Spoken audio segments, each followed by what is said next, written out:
And I was like, I'm not broadcasting. That's the problem. Good morning. Hi, Keely and Carly.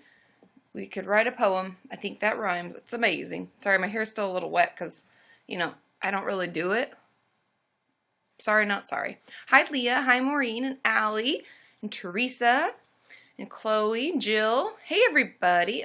Maureen's asking how I am. I'm actually good. I slept really hard last night. I had the weirdest dream. This friend of mine from high school that I literally have not talked to since high school.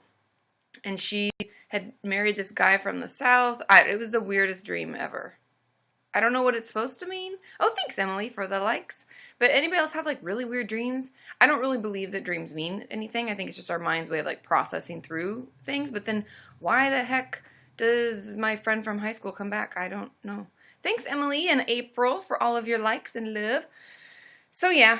Oh, I know, my mug. Harry Potter. Oh, thanks, Nikki, for the applause. Okay, so we're here to hang out, have a good time. Yeah, Strawberry is saying she has strange dreams all the time, too. Yeah, it's, so weird. I don't even know what it means. Anyway, so then I went back to sleep. I woke up at, 6. I was like, no, that's not a good time to get up, and went back to sleep. And then I don't remember my other dream. Sorry, I gotta move my water here so I don't kick it, and then we have a total mess. Can I kick it? Yes, you can. Oh, Sean is here too, hanging out. I didn't know if he'd be able to be on because he was on a call just a minute ago.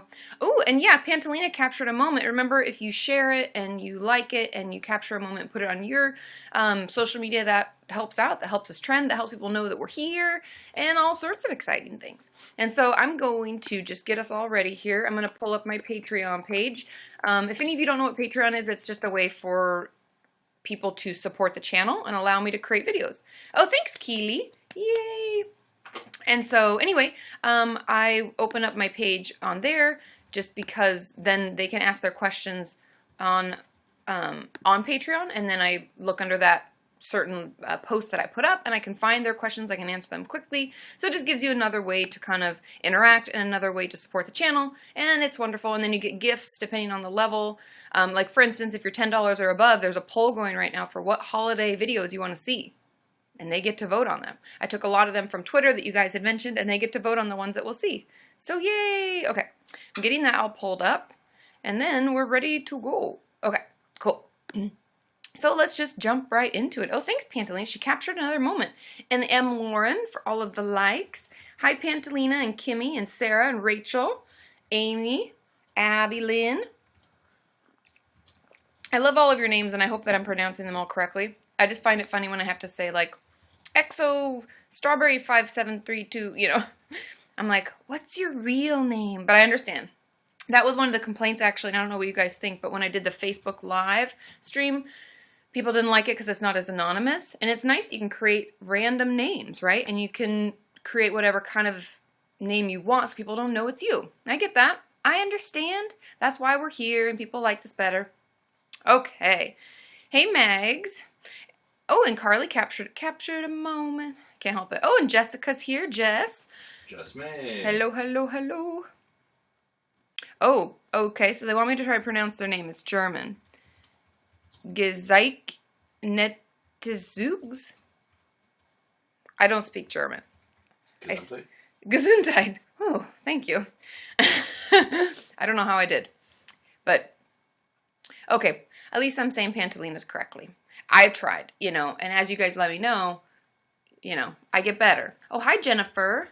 Hey, everybody. People from Norway. We're all over the world. That's really the coolest thing. And honestly, I'm going to do a thank you video for Thanksgiving because I think it's important to talk about all the things you're thankful for. But I really am thankful for all of you guys. You allow me to do what I do. It makes my life so much better, and hopefully yours too. So it's wonderful. Thank you all so much. Okay, let's get into our questions. I did okay-ish. Oh, it means drawn things. Okay, so the Gezeichnetzugs said I did okay. Oh, sorry, Alice, you gotta go to work. But this will be on YouTube and everything. I'm putting it on Tumblr and YouTube and all of that. And so you can catch it later. Okay. Oh, thanks, Holly. Okay, I am going to... Oh, yeah, you can The heck watch. was that? Oh, somebody gave us... We're getting Coca-Cola music. There was a murder. Ooh, taste the feeling for hungry worms. I don't know what that means. Do you guys... Did somebody... What is that hungry worm thing doing? I don't know. Is that a Pokemon? It's a Coca-Cola bottle that's exploding with excitement. Apparently, they're my sponsor. Not really. Call me Coca-Cola. Actually, I don't even drink pop at all. Blech. But, oh, I see. Look, it came through with Miranda's thing. Miranda, you did that. That's so cool. What was that, you guys? Do you see her little Coca-Cola music things? Yeah, what is that? I don't know, but I really like it. It's like a party, and it is Friday, so that's exciting. Oh, and then Hungry for Worms is the one that showed up there. How did you do this? It's magic. Okay, and you know how much I love that. You do like magic. I'm out of my Harry Potter mug. Okay. Okay, this is a good question, Jen asked, and I'll get into your questions now. Sorry. Sometimes I just like to chat. And it's actually fun because I actually enjoy, like, it's really fun just to hang out. You know? Oh, thanks, Isaiah. I have a big forehead. Thank you for pointing out the obvious. I think that it's really fun just to hang out with you guys once a week. And I feel like I don't know, I feel like it's like we're all friends, we just get together. I like it. Okay, so the question is, what do you do to help when you have no energy? And the truth is that is often a side effect of a lot of things. And I would encourage you, if you find yourself having no energy if there's something going on, this is what I always tell my clients. If there's like a trigger, if there's something happening like, oh, my job got changed, or oh, I have this really stressful event coming up, or I have a project, or I'm doing this hard thing at work, it's okay to have like a week where you feel tired and you're stressed out or whatever, you have no energy, whatever the side effects of that stress or that anxiety are, that's okay. But if it lasts longer than that, I would really go see your doctor, because there's so many reasons. Thanks, Jessica M. There's so many reasons that we lose energy, and I think that it's important to, to check out what it is, because it could be from so many things. And it could even just be that we're depressed and we need to get on an antidepressant, or we need to see a therapist and get behavioral techniques. But wherever that lack of energy is coming from, it could be a thyroid issue. It could be anything. So getting that checked out, I think, is the most important. That would be my advice for that. Oh, thanks, Sarah Claire. She captured a moment. Capture a moment. Ooh, Nikki Fitch, we're #1 in advice. We're so fancy. Okay. I know, it's so exciting. Oh, is it Amy or Lamy? She said, I wish I had your forehead. I don't know who the person saying that I have a big forehead is, but that's fine. They have the right to say whatever they want here. That's totally fine with me. Maybe he's got a big mouth. Maybe, I know, Sean says, maybe he's got a big mouth. Well, you can already picture what Sean and I were like on the playground. It ain't pretty. Okay. Let me see. Question. Oh, thanks, Sarah Claire. She's so sweet. Okay, this is an interesting question. And I may do more videos on this type of thing, but it says, the go-to Marjan says, what to do when you start having feelings for your therapist. The truth of it is, as uncomfortable as this is going to seem, there's a couple parts to it. The first is talking about it with your therapist. I know, dun dun dun, sounds really scary, right? But I think that by talking with them about it, you can actually figure out where it's coming from and why it's really there. Because the truth about it is that it's very common to easily attach to a therapist if you have attachment issues, to romanticize the relationship if that's how you've dealt with things in the past, and that's like a coping skill. It's very common for the problems that we have in our regular life to come out in our therapeutic relationship. And so talking about it with your therapist and processing through where it really comes from is important, because the truth of it is that my guess would be you don't actually have I don't want to say not real feelings for your therapist, but it's just like transference. You're just transferring some other feeling in a situation you've been in onto your therapist, and then we've made it into this whole thing when it really is just like part of your process and part of your therapeutic need, and that's what you do. So anyway, oh, thanks, Lisa. She invited 3 fans to this broadcast, so I hope that helps. I know that that's a little difficult, but it's something that you're gonna have to talk about, and it's very common, so don't think that you're weird. I love that Hungry for Worms, their little tongue goes. Do you guys see them at the top? Do you see my fans? Yeah. Sean does. The little tongue is like... How does it go, Katie? I don't know. You only get one time. If you miss it, you miss it. There it was. Okay. Amberly says, how do you get into treatment centers? My insurance won't cover it. I need to go to an eating disorder center. You can Fight depends. Honestly, okay, a couple things. First of all, depending on where you're at, right now we're in open enrollment. If you have a shitty insurance plan, this lady, you need to change it. And so I would encourage you to go in and change your insurance, and then come January 1st, you go out looking and you find a treatment center that's covered by your insurance and you go there. That would be my honest recommendation, because insurances can be so ridiculous. And even as a person who worked in an inpatient center for eating disorders, I would have to call insurances all the time and argue to get my patients covered, even though literally they need this to survive. They're just, and I hate insurance. But anyway, your health insurance plan does stink, Sean. But anyway, of course, I can control the scroll. I do see all. Duh, duh, duh, duh. Anyway, so change your insurance. Try again. You got this. Don't let them shut you down. Okay. Let's see. Okay, Jen Dub says, what if you don't have insurance? I would encourage you to get it. I know. Oh, thanks, Jennifer A. Jennifer and I, we go way back. So anyway, sorry, I'm getting comfortable. You guys know how I do this. If you don't have insurance, I would definitely look into it. There are a lot of plans through like the Obamacare-ish thing, and I know in the States people are like, oh my God, Trump is going to get rid of it. He's going to change it, but hopefully that's for the better. I have a lot of clients who don't find that to be helpful, and their premiums actually went up, even with pre-existing conditions, and they don't make a lot of money. They're still paying through the nose for proper insurance. So hopefully that changes, but it's open enrollment right now. If you don't have insurance, go out there and get it. Get online, check it out. Do it. It's actually more easy than it seems. Thanks, Icy Spoonie. That's a cute name. Spoonie.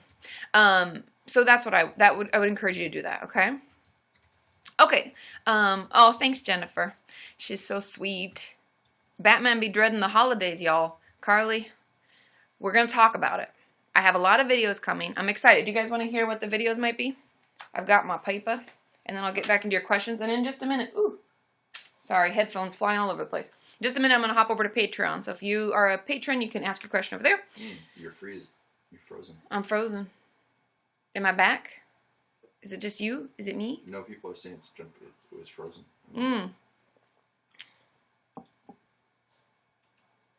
It seems like it's... Are we good?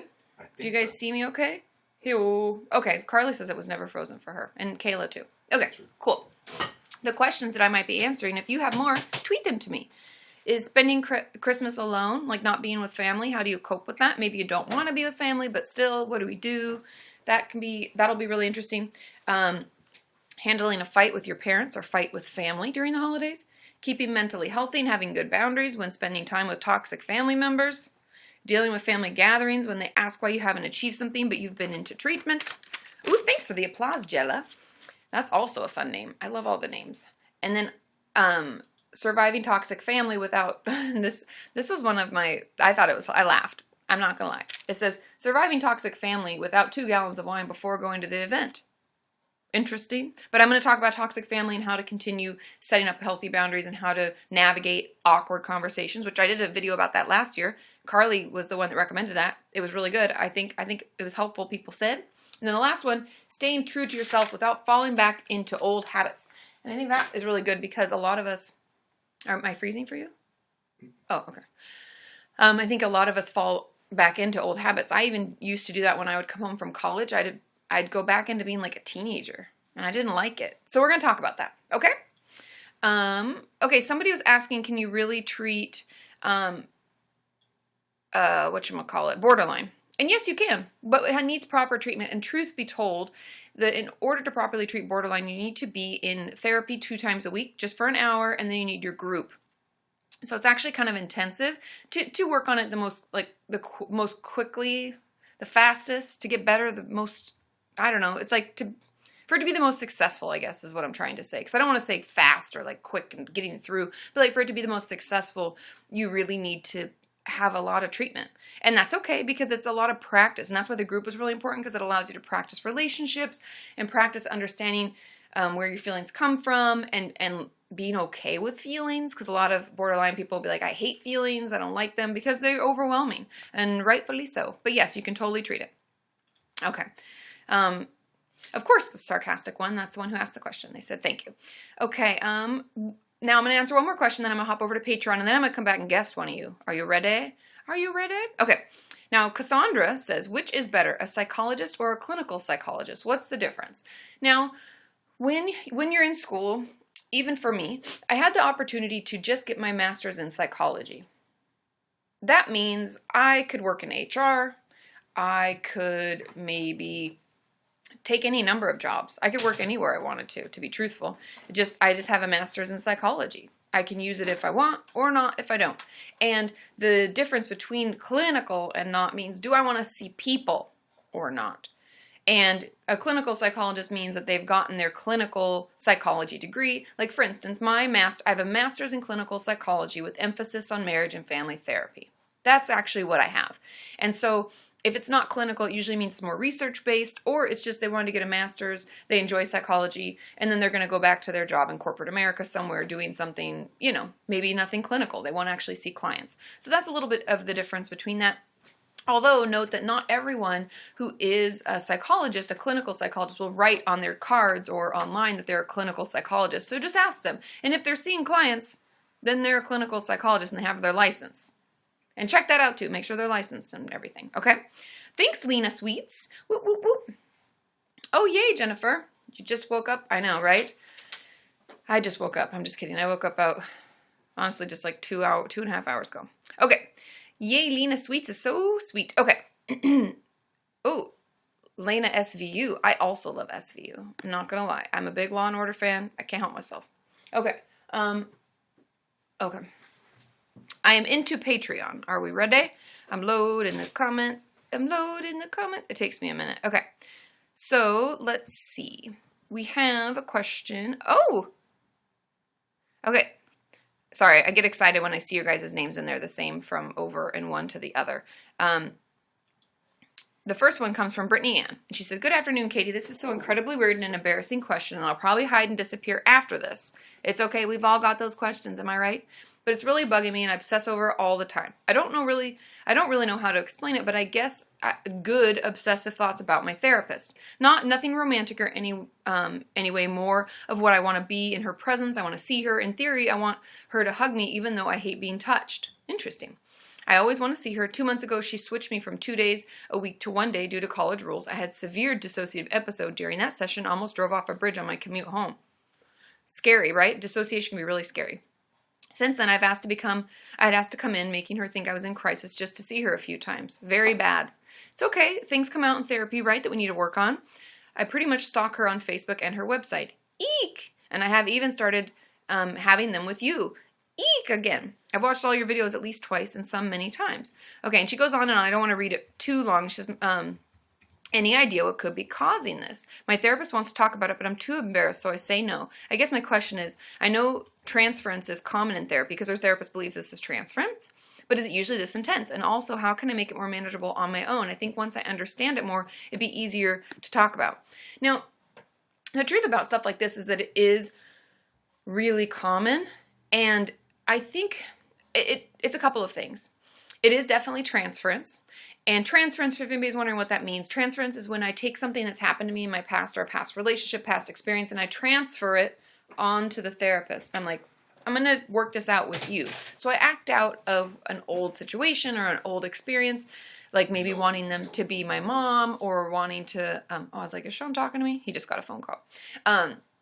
Wanting to hang out with him all the time. And a lot of that has to do with like early attachment. And I find transference to be the most common in that realm. And this is what it sounds like for this person, is that when we struggle with attaching to our mother or our grandmother, our primary caregiver, our father, whoever it is, we often look to other women. If it's a mother related, we look to other women. If it's a man, we look to other men. But we look to someone to fill that void. And we try to make that happen. And that can become an obsession. And that's really common. And it's not weird. And it's not creepy. I'm not creeped out. I know your therapist isn't creeped out. It's just something that you're feeling working itself out. And so it's really coming from that root part of you that really just wants someone to be around more. Thanks, Lena Sweets. And so I think that that's what I would keep in mind when I would talk about it. But it's very normal. It's okay. And that's where therapy is to work through it, to talk about it, and to decide where it's coming from and what would it mean if you did hang out? How would that make you feel? Would that be a good thing? Why would you want that? What would you want to do together? Would you want to call them anytime? What would it be like if you could do that? It's sometimes fun. I could go on and on. It's sometimes fun in therapy for me to process this out with a client when we play out all the options and the possibilities, because I think that when we do that, then we can kind of see more about what it feels like, where it's coming from, and we can work on it. I hope that makes sense. I hope that helps. I know that it's really, really common, and a lot of people feel that way. I get a lot of like different inboxes, DMs, and questions and stuff saying that people feel like they stalk me online, and I don't think that that's creepy, unless I like find you, waiting for me outside Starbucks or something. That might be a little much, but it's very common to like put that on to someone hoping that they can fill that void that we're feeling. So talk about it. It's okay. You're not weird. Okay. One more question on Patreon. And then I know that, Jennifer, you'd said you had a question over there, but I don't see it. I'm not sure which post it's under. I don't see it coming down. So I'm on the one that says, if anybody's wondering where to post the questions on Patreon, it says live stream YouNow Friday, 10 a.m. PST. Okay. Oh, this is another, you guys, transference is what is the topic of today. Aaron says, I have a question about how to get over transference in therapy. An example, I tend to fear being close with people on an emotional level. That's very common. I've always been fairly independent, and now I'm in therapy. My relationship with my therapist is going really well. We are clicking really well, and we both feel like we're getting really close, and I actually believe him when he says he cares. That's awesome. Thing is, now I'm terrified to go into therapy. I never let anyone in, and now it's terrifying. Also a very common feeling. I keep on thinking he's going to hurt me, and I don't just mean emotionally from past abuse in my life. I fear my therapist will hurt me physically. Now, someone told me this was transference. I could absolutely be wrong, but either way, what are some of the things that I can do about it? I don't want it to interfere with my therapy because it's going so well. I have brought this up with my therapist, but unfortunately, the fears haven't gone away. I'm trying to be really aware of them, but I don't, and not let these feelings stall us in therapy. Is there anything else that I can do? This is actually a really interesting question too, you guys, because I think it's really common, and what we're doing is a transference, like we're talking about again, right? We're taking something that used to happen, like emotional abuse, and feeling not safe, or maybe physical abuse and feeling like that's going to happen again, and we're putting it on our therapist, and we're assuming that that whole relationship and the whole scenario isn't safe, and that leaves us feeling really frightened and feeling like we can't go in there. And I think that what I would encourage you to do is to actually write down, this is going to sound really weird, but I want you to write down and journal about all the things you've done in therapy and all the things that felt good. I want you to let that soak in. And then I want you to write another separate thing, separate day maybe, about why it is you're not able to accept the good. What is it that makes you scared of things being okay? Is it because it's not normal? It doesn't feel normal?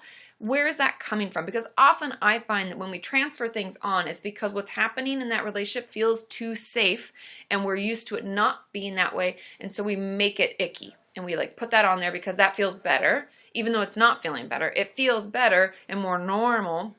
And so in order to kind of push past that, I think we really need to process through why we're doing it, and like realizing all of the good that you did together can kind of negate that and maybe make it feel a little safer so you can go in. Does anybody else have any feedback on this? Because I know everyone's got a different, oh yeah, somebody said I'd love a video on transference.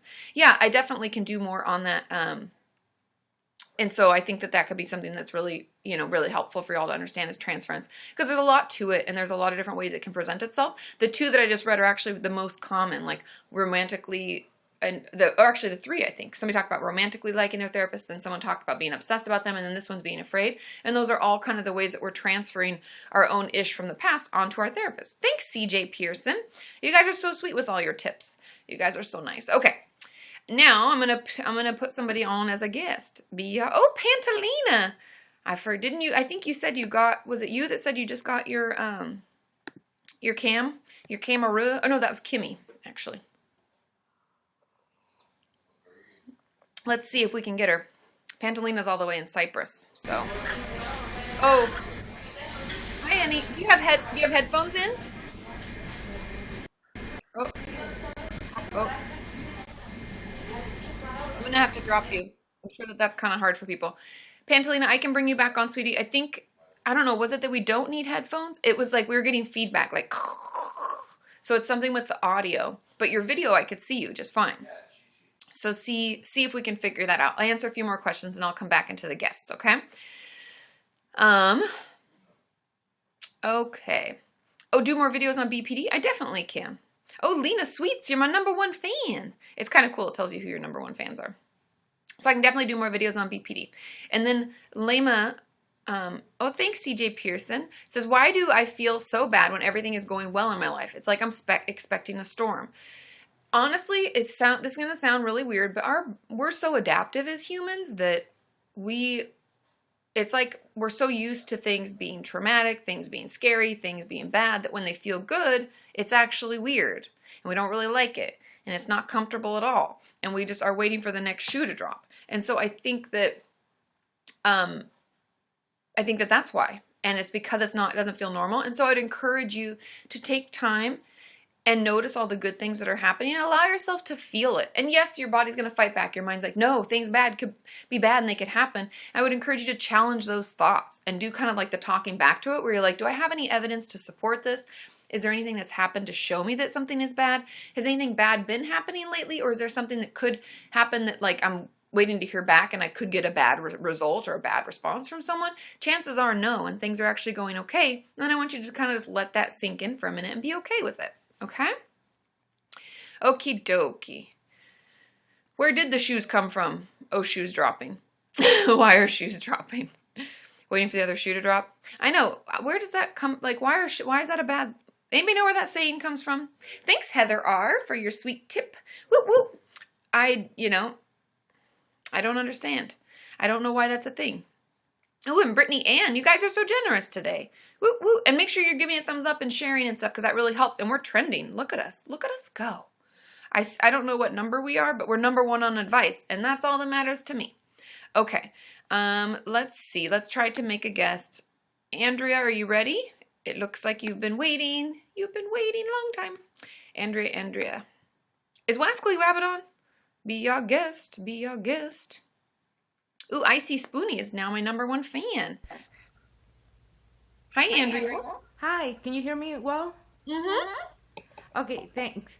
I have like 2 questions. The first one is more related to insurance. I'm in the process right now to change jobs and I need to choose my new insurance. Okay. And I was wondering if the therapist is also considered as a specialist because I'm in the process of deciding how many visits do I need to get per year and things like that. So I was wondering how that works. Yeah, it may echo to everybody else. Just me. I'm sorry? I don't know if I'm echoing. It's echoey to me, so I'll just keep talking. You hear me okay? Well. Okay. Cool. Therapy isn't considered a specialist. However, it is. You have to look at your mental health because it's a whole separate thing. Mental health treatment, or at least the way it is for my insurance. You have a regular insurance, and like all specialties, if you need to go to ear, nose, and throat, or a gyno, or anything like that, that's all in like medical. And then there are your mental health benefits. And so I would look at what the mental health benefits are and make sure that you have therapy as an option. Like, for instance, for mine, I have no free sessions and I have a copay of $70. And so it's a little expensive for me, and that's something that I'm going to change this year because that's kind of hard. But I do have mental health coverage. Okay. Does that make sense? Yeah, it makes sense. So I will look into it. Thank you. Okay. Then the other question that I have is that do you know what factitious disorder is? I do. I have to look into it a little bit more. Can I? You have another part? What? I'm going to drop. So my question will be, if you know what is that, I'm looking for a therapist for that, and I was looking for which type of therapy I will have to look into that. Okay. Hold on. I'm going to drop you out because I have the echo, and then I'll come back and answer. Okay. Sorry, you guys, that echo. I was like, does anybody know that that's happening? But nobody said anything, so it takes a minute. And then it was like, I was interrupting myself. That's how it felt. But I was like, I'm going to push through. So if anybody had any trouble understanding, I was telling her about insurance and how your mental health coverage is separate from your medical coverage. And so make sure that you look into that and see what the mental health coverage is. Because there's usually a separate thing. Almost, the mental health does go under... Oh, wow! Hey, yo, it's me. You guys, it's like, it's a party. This is so we're cool. We're sending virtual pizzas to I everyone. have pizza for everybody. Well, thank you so much. Wow, that was awesome. Thanks, Hey Oh Yeah, It's Me. That's a fun name to say also. Hi, Hey yo, no, it's it's me. Hi, so yeah, it's me. Oh. Ooh, thanks, Denise. You guys are so generous. So, I'm actually going to have to look into that, Andrea, about fictitious disorder, because if I recall, let me pull this up, because I think I know about it, but I'm going to look up the treatment options really quick. Let me just pull up my site here. Because if anybody's wondering what fictitious disorder is, it's when, it's just what it sounds like. It's like faking that you're sick or feeling like you are worse off than you are. And it's really common. A lot of people, especially if they didn't get a lot of help from family or friends, then they may have noticed when they got sick once that they got more attention, and people tend to do it that way to kind of get the love and support that they need. It's actually really adaptive. But my guess would be that the best therapy would be CBT. But Andrea, I'm going to write this down. Do you follow me on Twitter, Andrea? I hope if you don't, follow me, and I'll tweet out what therapy is best. But my guess would be that CBT is what therapy? Sorry, guys. This is how I keep track of everything. But I think because we have to challenge the thoughts and figure out kind of why we think being ill longer makes things better or does more for us or gets us more love, attention, whatever, I think that CBT would probably be best. But I'll look into it just to double check, because I haven't treated fictitious disorder myself, although I do think that it is actually more common than we realize, because I do have clients who will pretend to not do well in therapy as a hopes to keep seeing me, or as a hopes to continue in the treatment program that they're in and stay an inpatient and things like that. And so it is something that I think is maybe we should talk about. I'm going to write fictitious disorder down as a video topic. Thanks for bringing that up, Andrea. Okay, disorder. Therapy is best for it. Okay, got it. My notes. Took my notes. Okay, I'm going to answer a couple more of your questions in the chat. You guys are really chitty-chatting. Yeah, Yara is correct. Ooh, Maybe it doesn't. Pumpkins. Ooh, Smashing Pumpkins. Oh my God. Sean and I both really like that band. Before they got kind of weird. Does anybody agree they got kind of weird? They got a little weird. It just got a little too wah, wah, wah, wah, type music for me. And I was like, wait, I liked your rockiness. What happened? Okay, and Yara is correct. Yara is talking about fictitious disorders prolonging or creating symptoms. And that's kind of how it works. It works itself out. Okay. Now, yeah, Munchausen, yep. Oh, really? They changed it to fictitious disorder. I didn't realize. But that makes sense. They're essentially the same. And you can actually have it by proxy, meaning that, like, if you're a child, thanks, Jennifer A. I looked for your question on Patreon and I couldn't find it. I'll look again. But anyway, a parent can bring a child to the hospital and be like, they're so sick, oh my God, when they're really not. And it can happen by proxy, meaning like a parent or a loved one can make you out to be the sick one. Okay, let's see. Okay, Olivia has a good question. Do you have to tell parents if your client is self-harming? Thanks, Keely. Keely's always been so sweet. Do you have to tell parents if your client is self-harming? The truth is no. It's a gray area. So it's important if you're seeing someone to find out why and what and how they would tell parents. Like, what are their rules? What are their regulations? You can even throw out, like, I know you have to tell them if I'm suicidal, because we do. But what about if I was using drugs or alcohol or having sex or self-harming? You can throw in a bunch of different things to kind of not be, you throw them off the scent is what I'm saying. And you can find out what they'd actually tell, because it's important to know before you start disclosing so that you don't feel like, your confidentiality was broken and it ruins your relationship with your family or makes it difficult for you. You should be able to tell your parents when you're ready, and they should be able to work with you on that. So I would ask them, but I personally don't, unless I fear that you are considering suicide or that the self-injury is getting worse and we need to move into more intensive care and treatment. Those are the main reasons that I would tell a parent. Okay. Oh yeah, Emma, yay, she's back. Okay. Oh, brief explanation. Oh, okay, cool. Thanks, Nikki Fitch. I'll have to find it. That's hilarious. A brief explanation of shoe dropping is in the comments. You guys, I love it, because I wondered. It's like, I love things like knowing what bigwig means. Do you guys know when you're like, oh, he's such a bigwig? And that was really because back in the day when they actually wore those white, curly, weird wigs, that the bigger the wig, the more important they were. So the big, I guess, head honcho had this big fucking wig, and he was a big wig. I love that stuff. And it's so interesting. Okay, let me see. Tofu Tommy says, as a vegan and eating disorder recovery, I absolutely loved your video. As I've said before, many use veganism as a mask for their eating disorder. Yeah, and I know a lot of people had differing opinions about it. Thanks, Tofu Tommy. And I think that the biggest miscommunication in that video was actually the fact that I'm not in the vegan, vegetarian, plant-based eating world. And I honestly, I know that people are going to be like, what? I don't really care about the terms.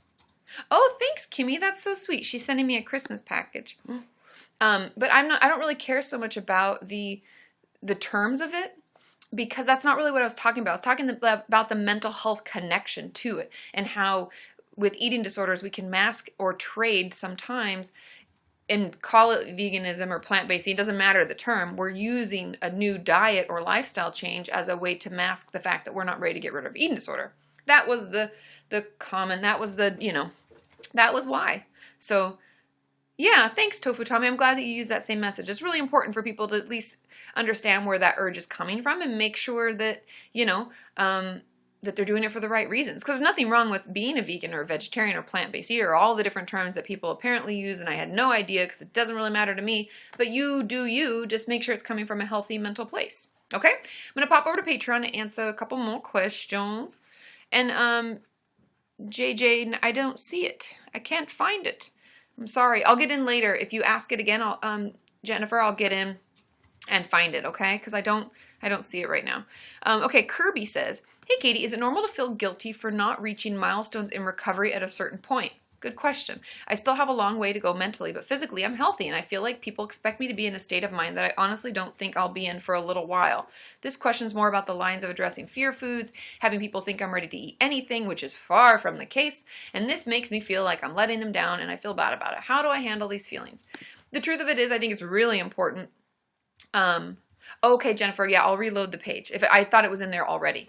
The truth about stuff like this is that our body we can be weight restored if that's the type of eating disorder we're talking about, or even if it's binge eating disorder, we can be following our meal plan, and like all our behaviors as far as following the meal plan and being weight restored, they're all in line. And then there's automatically these thoughts where we're like, well, my brain should be fine because my body's fine. That's not how it works. And it actually takes our mind quite a while to catch up with our body, because when we are weight restored and when we are not using the eating disorder behavior, our mind goes crazy because it doesn't have that coping skill. It actually gets worse at first. I have this video about, it's like ages and ages ago. I'd probably hate to watch it. It's probably really embarrassing. Don't watch it. I'll do another one. But where I talk about how it gets worse before it gets better. And that's very normal. And doing the weight restore is like, that's what frustrates me about insurance, is people will be in treatment, they'll get weight restored, and insurance is like, hey, they're physically fine. And I'm like, dude, this is a mental health issue. This isn't just a body issue. And you have to fight with them about that. And so I think that that's normal. I just want to normalize, I guess, first. And then as far as her question, she's like, how do I handle these feelings? I think a lot of it would be talking with your therapist about it, and honestly think about why it is you expect yourself to be that way. And if people are putting that on you, if you feel like your family is doing that, speak up about it. Practice what you're going to say and say it to them. Say like, I've been working really hard and I am, trying to do what's best for me, but it's taking my mind a little bit to catch up with my body. And if they don't get it, then I would, put up boundaries and not talk to them about that kind of stuff. That would be my advice. Okay. Oh, Yara, you're so good. If you guys don't know, Yara is a doctor. She's super smart, and she has all sorts of information, and she's helping people out. Yay! This is why I love our community. You guys, yeah, I agree with Nade or Nade. Nod. How would you say that, Sean? Nadi? Nade is here. Nade? Nade is here, maybe? Okay, let's have another guest. Be our guest. More guests. Pantalina, we're going to try again, and we'll see if your audio is better. If not, you can ask your question in the comments. Let's see if we can get her in. Let's see if it will come. Oh. Hi. Can you hear me? What's your question? Is it really bad for you guys? Is it really staticky, you guys? It's kind of staticky. So what's your question, sweetheart? Well, because I've stopped all my self-harming behaviors, my PTSD just make a boom, and now I'm in a position where I can't stand anything. Like, all my symptoms of PTSD are super high. Like, I'm scared all the time, and I came to the point where 2 weeks ago I couldn't even walk, so I passed out. And they told me that it was like a hysterical episode, and they won't explain me what's going on. I went to the ER, and they were explaining what they were putting to me, what medication what they were giving to me, and that's totally unusual for me, because in Cyprus we don't have such things. They keep explaining what's going on. Yeah. So when I told my therapist about that, she told me that I'm like a control freak, and that's interfering with my therapy, and that I need to start trusting doctors and therapists and my team on what they are doing. So she won't explain me anything, and that's bothering me really, really bad. And I told her about that. I told her that it increases my anxiety as well. Yeah. I'm on a waiting list to get admitted to a hospital that's not a private here in Greece, and I don't know any of the regulations about it, like if it's a court order or anything. And they won't explain me because they keep telling me I need to start trusting them and not knowing. Like, they try to challenge my my control freak, my your need to understand and control a situation. And so, are you wanting help with that? Like, how to let it go? I don't know. I'm just scared of getting admitted and not knowing what's going on in a completely not an unknown environment with no one around, none of my family or friends or anyone around, and not knowing if I'm going to get out, or not knowing what medication I will be getting, nothing. Yeah. And it scares me so much. Plus, I don't know if it's eating disorder related, but my bulimia is getting really out of control, to the point. It's definitely related. And I'm going to put a trigger warning here, but I'm to the point where I have no money because I've spent all my monthly money on bulimia, and now I'm purging water just for the control. Yeah. And it's interesting. So there's a couple of things. Firstly, Can I put my headphones on because I can't hear you? oh, okay. Here, I'll drop you out here. Okay. There. That'll make it easier. And let me know if you have follow-up questions, Pantalina. I'll look for them in the comments. By the way, her glasses are cool. Oh, Sean says your glasses are cool. I know she always has good glasses. There's a couple things. Firstly, when we go to see professionals, I know it's hard. Like, if I go to the doctor, like, for instance, Sean had some hip pain almost a year ago now. Yep. We went to the doctor and we didn't really know what was going on, and nobody really gave us a good explanation because they didn't really know what was going on. And at some point, for me, I have to say, I don't know how to fix this, right, Pantalina? Like, I don't know what to do. Like, I passed out from PTSD. I dissociated so much I passed out, which is just your body being so overwhelmed and so maxed out that it shuts down, and it's like protective, and it's like a way for it to be like, nope, we're done. This is too much. And so when you don't know what to do, and when you feel out of control already, I know it's really hard to trust in the treatment, but if we need care and we can't do it for ourselves, in a way we kind of have to. And so in order to manage that anxiety that's going to come up, because of course your bulimia, and I'm assuming your self-harm urges, are through the roof right now, because that's our only way of controlling, right? And our only way of expressing all that we're actually feeling about it. I would not only talk to your therapist about it and how hard it is, because they obviously are recognizing that is hard for you, and they're recognizing that you enjoy, like, control is a part of why your eating disorder and your self-injury exist. And that's really common. A lot of us have, it's like a way for us to control the pain or control the emotions when we feel like everything is so out of control. And so I would encourage you to talk about it. And I would encourage you to challenge that thought in your head and write about what having control would mean And if I could ask the doctors and they would tell me everything, what good would that do? Would that change anything? Because chances are no, because we're not the physician, right? The doctors make the doctor's choices. Like they're going to put us on the medication that they think is best. They're going to put together the treatment plan that's best. And we should definitely be part of that conversation. I think that they should talk to you about that. And I would argue that you should be able to know that.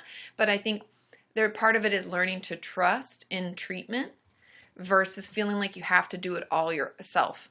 Because it's exhausting to do it all by ourselves. And so I would kind of take some time to think about what it would feel like if you just fell into this and let them take care of you.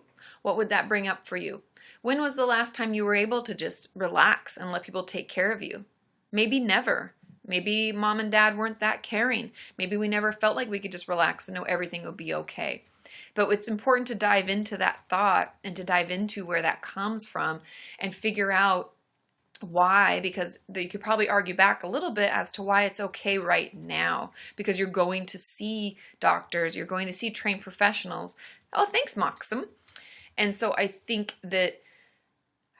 by taking that time and doing it, like thinking about where it's coming from and slowly allowing yourself to let go of things, like maybe every time you want to ask a question you don't, maybe it's every 3 times, starting with really small incremental steps. Oh, thanks, Deanna Coppolis, or Copus, Deanna Copus. Let me know how that works out, Pantalina, because I know it feels really crazy and out of control. But I think working on like learning to relax into it and what that would feel like and why you feel like you need to do it all yourself and be in control of it all could be a really powerful chunk of therapy for you to talk about that with your therapist, because my guess is that that's kind of where it's coming from. Thanks, Heather R. And once we figure out that and know that we're actually seeing professionals because we need their help, it will slowly fall into it. But no, it's going to take time. Don't expect it to be like, pew, But just give it a try. Let me know. Let me know if that helps. I know it's hard. Yay. Okay. Everybody, you've been so wonderful. This is so exciting. Okay. Do you see where the likes are? The likes are going. Oh yeah, look at we have 12,000. Oh, the guy from YouNow said 15,000 was so difficult to do, but it looks like we're gonna. I think we might hit 15,000. The guy on YouNow told us we couldn't do it. Prove him wrong. Whoop whoop. Okay, Emma H. says, what can I do to stop going into full-blown dissociation for like half an hour without even knowing I'm doing it, and I'm unaware it's even going to happen at work? Are we in therapy? I think you are, Emma, if I remember correctly, or you were. The truth is, I know we have to prove him wrong, right, April? Thanks, Kirby. Of course, you're welcome. You guys, I love doing this. Emma, to answer your question, a lot of it's like we're not being mindful. And so, have you picked up that DBT workbook that I recommend? I know that I always say it, and I wish that they would sponsor me. That would be amazing, because I already love their product. But there's that white light where we kind of feel in our bodies. I think it's important to know when stress happens, what you feel and where that comes from. And I would encourage you to spend some time figuring that out, because when dissociation happens and we don't feel like it comes from anywhere, it's like, wow, where'd that come from? Oh my God, and we can't get out of it. There were signs and symptoms. We just don't know, and we haven't been able to pick up on them. And so I would encourage you to spend some time doing that. Spend some time figuring it out and noticing what it's like for you. Maybe it's just, I'm not breathing as deep, as normal. Maybe that's the sign. I would take into consideration some of those things so that you can figure out what your body feels and what's normal for you and not normal. And then that allows you to get in more control with it. Okay. I know it's going to take a little while, but I know we're almost to 15,000. Whoop, whoop, whoop. So that would be, that would be my advice. And let me know, keep me posted, because it's just checking in with yourself and being more mindful of your body. And then at that point, you can get in better control of it, so you don't feel like your dissociation's happening for no reason. Okay? Yay, everybody. Okay, I'll look into it, Nikki Fitch. I haven't seen that, but I'll try to find it. Just tell me about a question. Okay, I'm going to go over to Patreon really quick. And I'm going to answer one more question over there. And then if any of you asked your questions on Patreon and they didn't get answered, I'll try to go through as many of them as I can later today and answer them then. Okay? I'd always try to do my best. But know that if I missed your question, I'm sorry. You can always ask it again. Okay, so JJ95 says, so my question is, when I go to my therapy appointments, I always have things that I want to talk about. When I get there, I totally just go with the session. I don't stick to what I wanted to originally talk about. My therapist and I have been working on my past trauma and child abuse. I really want to talk about specific past trauma that happened to me, but when I get to the appointment, I just get choked up and I chicken out. How can I prevent this? This is so common. Honestly, it's going to sound really simple for a really, potentially complex question. Bring in a letter that you wrote, bullet points, and when you walk in, hand it to your therapist and say, these are the things I've been wanting to talk about, and I chicken out. That's all you gotta say. Drop it. Pew! Right when you come in. I know it's gonna be hard. Oh, thanks, Keely, for all the likes. Woo, woo. And honestly, Jennifer, that will really help because we all do that. And I honestly, even when I go to the doctor, sometimes I'll have questions like, oh, this nail has been really digging into the side and it hurts. And is this something? I'll have all sorts of weird shit I want to ask. And then I get there and I'm like, oh yeah, I just have a sore throat, and I forget all the other stuff. And so I think that it's important to write it down. I write it down. That helps me not forget. And so I would just write it down and give it to them. Pew! Okay? You guys, we're almost to 16,000. Take that, Kevin, at YouNow. Actually, he's super nice. He's super nice. He's probably watching. He's like, I know. He's like, damn it, Katie. No, he's really nice. He's always telling me having at least 200 people watch is important. And, I don't think you'll make it to this thing, but I'm like, challenge. I just figured out how to invite people. Oh, yeah, Sean invited. Oh my God, I don't know how to use this at all. Sean's still learning. But you can invite your people. Oh, of course, Aaron. I'm glad that you find those helpful.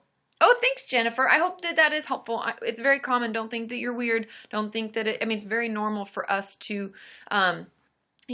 forget what we want to talk about. Okay, let's see. Stephanie, I think is how I say it. Oh, Steffi. Steffi A., you've been waiting a long time. Be our guest. Be our guest. Put our service to the test. Okie dokie. Come on, Steffi. It looks like you're in Great Britain. Of course, Alyssa. You're very welcome. Happy to help. Steffi? I think I'm looking at your ceiling. I feel like a creeper. I know, I miss Wascally Wabbit too, Nikki. I miss all the singing. I showed you guys the thing that they sent, right? And the funny thing is, I don't know Wascally Wabbit's real name. But they sent us a beautiful thing. Oh, okay, Steffi, if you want to come again, you can let me know. Okay. Oh, of course, Heather. I love doing this, you guys. It's such... And Aaron, Carlton, you guys are so generous and you're so fun, and that's why I love hanging out with you. Oh, your Philip DeFranco impersonation? Okay. Okay, Jessica S. is asking about doing a video about homeschoolers coping with mental health. I'd have to learn more. Jessica, I might maybe tweet to me about this because I might have to ask you things. I don't know much about homeschooling.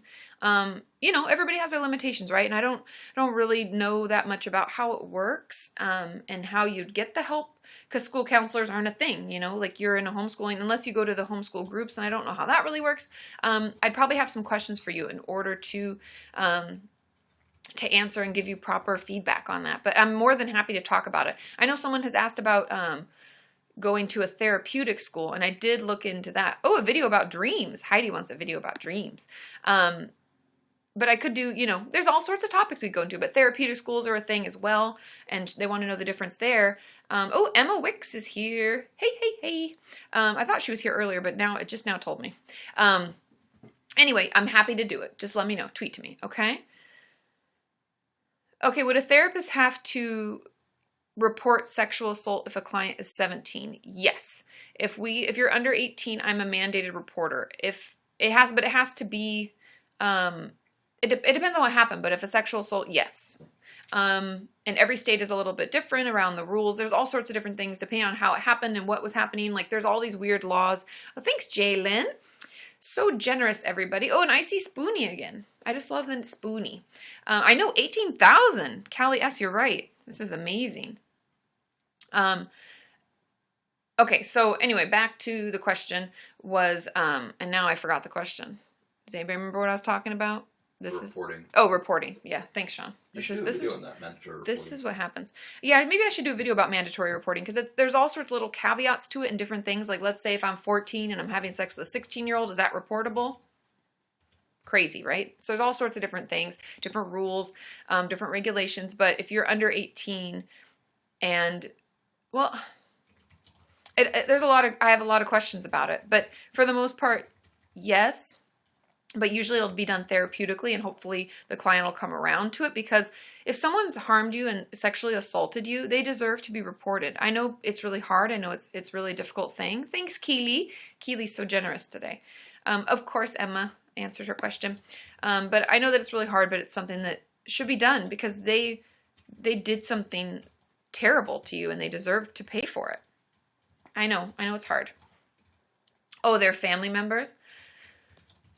That happens a lot, actually. You know who's a great, and I don't know how long ago she would have talked about it, but Calorique has a Tumblr blog, and she had to report her brother for sexually abusing her. And she put it off and put it off and put it off, and her therapist finally got her to do it. And I mean, she was 17 at the time when she finally reported it, but it had gone on for years before. And she's talked openly about this. I'm not sharing anything, secret. She's talked about it a lot. And she actually talked about how good it was for her, how healing that process was for her. And it actually got her brother the help he needed, because he was having a really hard time, obviously. And so she talks about how much better that was for her, and she wished she'd done it sooner. So I know that it was really hard, and it took her a long time to even say that she would do it. But yeah, I think that it's actually really, it's really important, and I think it's something we should do. Okay. Oh, it was her brother. Yeah.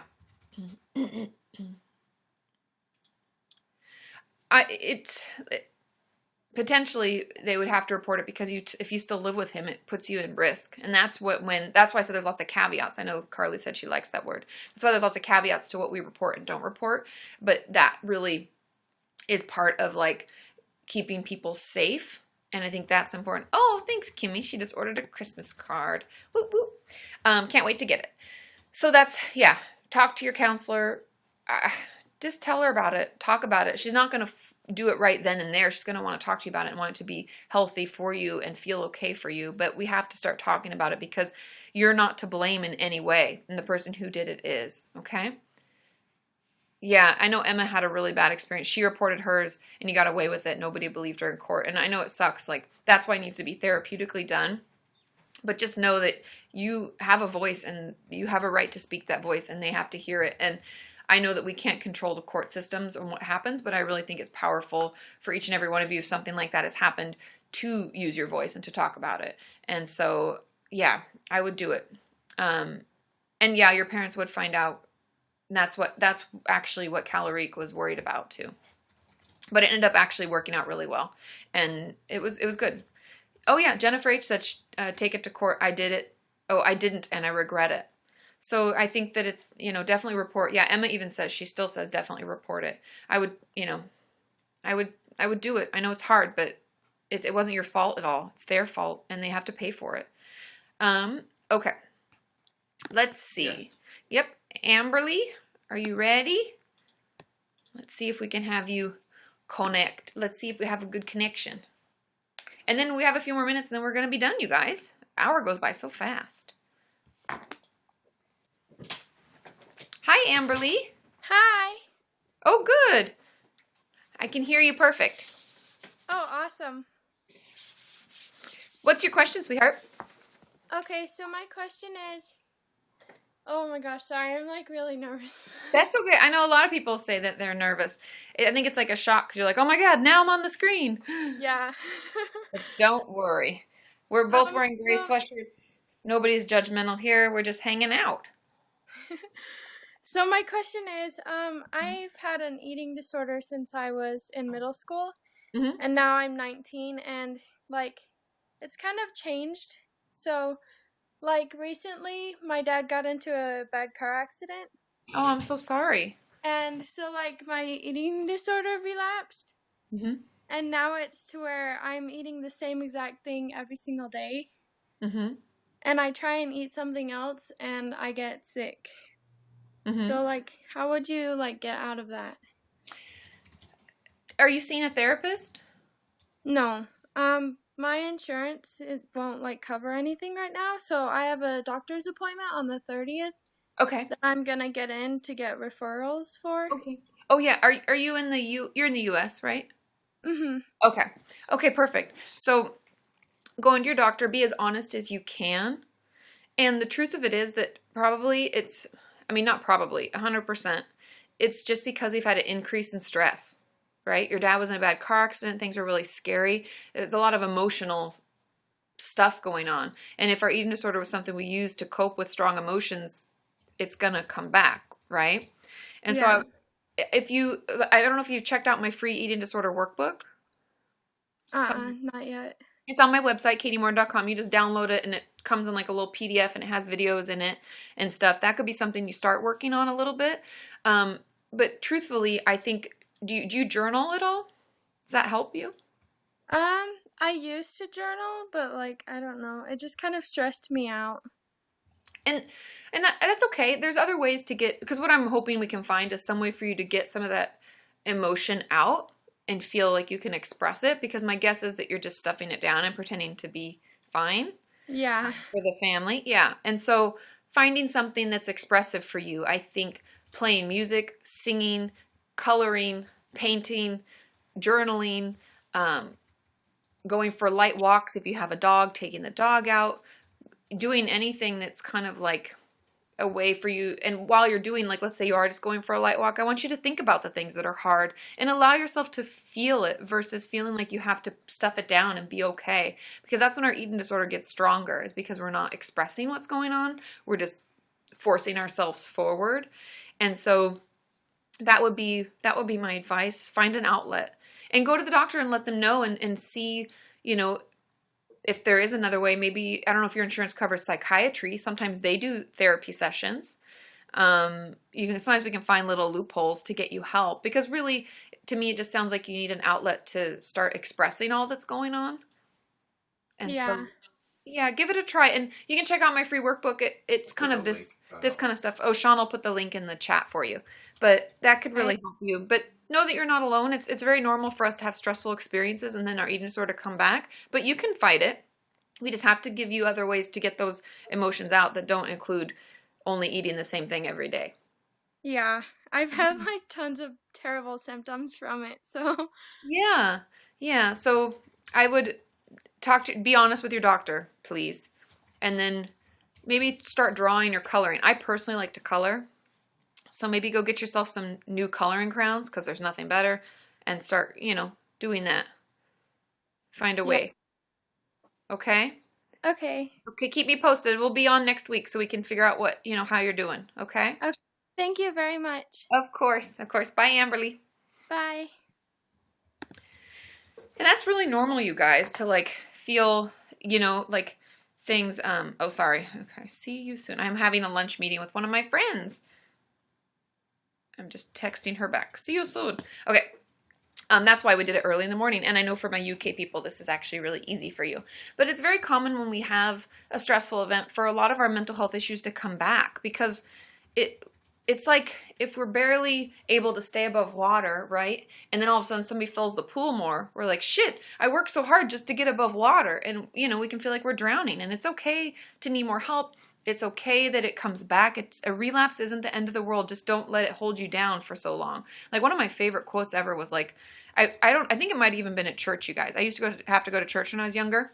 I don't go anymore, but to each their own, doesn't matter. That's not the point. The point is that I love this quote, and it was, when we fall down in life, we stand right back up, right? I'm not going to lay on the street like, oh, I tripped. Oh, walk over me. But why do we stay down emotionally for so long? Like, we'll allow ourselves to just fall and think like the world is over and we can't get back up, but we can.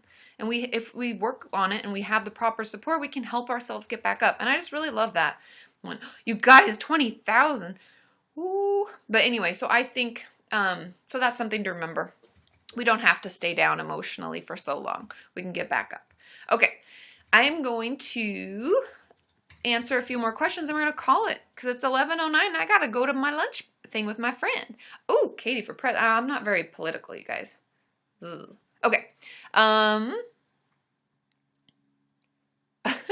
Okay, this is a quick one. Daily, I think I'm saying that right, Daily. Let me know if I'm not. She says, my therapist told me when I was leaving that she has plans for next session. She doesn't think I'll like it. Is this normal to say? Stressing. Of course you're stressing. I can't believe she said that. I mean, as a therapist, I will have thoughts like that. I'm like, ooh, because what that really means, I'm just going to give you a little behind the curtain what a therapist does. In my mind, if all of a sudden you've said something in therapy, I'm like, oh, they finally made that connection. They realized that their mom saying that at that point was really detrimental. You know, like we're putting all this stuff together, right? Oh, that's where that comes from. And I'll have my own like moment where I'm like, oh, she had an aha moment, I think. And I get excited. And then I'm like, yes, we can finally do that thing I've been waiting to do. And it means it's probably going to be really hard for you because it's building on something that just happened and something you just realized. But I think that honestly, it'll probably be a really, really beneficial session. I'm excited for you. And I know that a lot of my clients hate it when I'm like, I'm excited. And they're like, this is really hard work, Katie. And I'm like, I know, but like it's getting better. And there's a light at the end of the tunnel and I get excited. So that's what that means, okay? That it's a good thing. And I know it's scary, but it'll be okay. Hey, I think some people don't know the best way to look up subject matter. If you have a video topic, like someone's asking about anxiety, but maybe just let them know that you go on your YouTube channel and just type in the words. I'm sure you guys can hear. Oh yeah, an after party on KatiMorton.com. Carly will be over there. She said there's chat there 24/7. If you guys haven't checked it out and you need some extra support, and if you're wondering the rules of chat, you can read them in the forums. It's actually in when you go to the website, you go Katie's videos, and then it comes over and it says video ideas. Give a video idea. The rules are over there because there are rules because we have to keep it safe. No numbers, no I feel fat talk, no nothing like that. No. Nothing that could be triggering, and no bullying, and just don't be an asshole to people, which you guys aren't. We have such a nice community, but those are just the rules. And Carly's sending the link. So yeah, okay, so there's that. And then somebody was Sean was saying that a lot of people don't know how to search, and I do have a lot of videos, you guys. There's like 810. Well, it says 810 on our side, but some of those are workbook videos. Oh yeah. So it's probably like 790 something, but that's a lot of content. And so the best I don't know how my brain does this. Thank you, memory. I will remember, I'll be like, oh my God, I talked about this topic forever ago. And I'll just search on YouTube. So I go to YouTube homepage, and in the search, I put Kati Morton, and then I put the keywords I'm looking for. So let's say it's like intimacy, relationships, or parents trigger, or holiday something. And so I'll put in a couple keywords and then I'll see what comes up. And if it doesn't render the right result, I'll change the keywords. Just try to think of like, what would we call it if we're going to talk about that topic? And so that's how I usually find it. And so honestly, you saying Kati Morton depression, there's a ton of results, or Kati Morton anxiety, holy sweet Jesus, as well as Kati Morton eating disorder. So you can be a little more specific so you can find the best way to to get your question answered, because chances are I probably have a video on it because I almost have 800, which is crazy. Okay. Yeah, somebody's spamming. Yeah. What? Okay. One more question and then we're going to call it a day, okay? Okay, Julia's saying, how can you start eating normal again after you've been sick? It's eating disorder related. The truth of it is that we have to fight harder. And I know that sucks, and I know it's hard, but if you have a therapist and a dietitian, which hopefully you do, I think a dietitian is honestly the best with this, because it's good to have conversations. Your therapist can do it too, but it's good to have conversations about like how, like food and feelings, and what is it about the fact that you got sick that makes you think that now you don't need to eat, or why is it so hard, and don't you understand your body needs fuel? And talking about that can kind of help us like get out of our eating disorder mind and get into a more adult/wise mind. And so it's not so emotionally driven. It's like, what does the food do for us? And so I would encourage you, wow, we have Bob Ross spamming now. So much spam. I think that, Jesus, all the spam, you guys. Get out of here. Scat. You can right click them and ditch Oh, them. can I? It won't let me there. No, I can't. I can't do anything. Okay. I know. Bob, go home. Exactly. Charlie. It's too many happy little trees. And now I forgot. Why do I do this? Now I forget. Oh, eating disorder, really. Okay, getting back to normal. And so I would encourage you to talk back to eating disorder. We have to kind of go backwards in our way of fighting the eating disorder voice. And so we're going to have to spend some time. We're going to have to fight back to it. We're going to have to talk back to it. We're going to have to get back into our meal plan. And I don't care if that means that you go back to eating like safer foods and back to your like original meal plan. I'm perfectly fine with that. Sometimes we have to start back there if we're feeling really triggered in order to get back to where we were. And don't feel bad. Like, don't think that time is lost or that this is terrible or that you can't get back to where you were, because you can. I think it's that thought process that keeps us stuck, that keeps us lying on the sidewalk thinking we can't get up. Instead, think, I can just get back up. I'm going to get back at it. I'm going to start out with things that are a little easier, and I'm going to slowly work my way up, because we've all been there, and it's okay. It'll get better, okay? I love you all. It's finally Friday. And we can't sing along because then YouTube is like, hey, oh, thanks. Of course, Jennifer. Of course. Have everyone hit a group capture. Like, oh, capture? Yeah. Do I need to pose? Yeah. Or you could say, it's finally Friday. Say, okay, so you're going to do it's finally Friday in 5, 4, but if oh, you're awesome too, Sean, she says. Oh, thanks. But anyway, so it's, oh yeah, you guys can capture a moment. And we can sing It's Finally Friday. Do you guys want to capture? Does that sound like a plan? I see what Sean is saying. Because you know how it captures like little tidbits? So then we're going to get ready to sing. Are we ready? Are you going to sing? In 5, a 4, a 3, a 2, it's finally Friday. Hit the road or run and let the good times roll, roll, roll. That's about all I've got.